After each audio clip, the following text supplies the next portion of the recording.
చాలా simple and టేస్టీగా ఉండే దాల్ బాత్ అయితే ఒకసారి ట్రై చేయండి, చాలా బాగుంటుంది.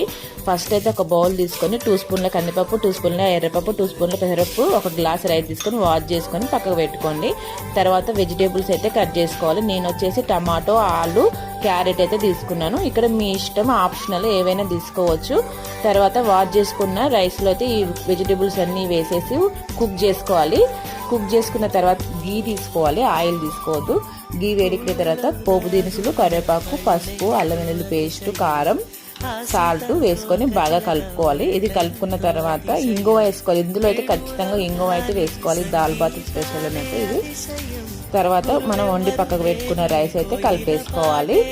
ఇది దాల్ బాత్ అనేది లూజ్గా ఉంటుంది కాబట్టి ఒక గ్లాస్ వాటర్ పోసుకొని ఒక 10 మినిట్స్ మగ్గించుకోవాలి. మగ్గించుకున్న తర్వాత ధనియా పౌడర్, గరం మసాలా వేసుకొని లాస్ట్గా కొత్తిమీర వేసుకుంటే మన దాల్ బాత్ అయితే రెడీ అయినట్టే.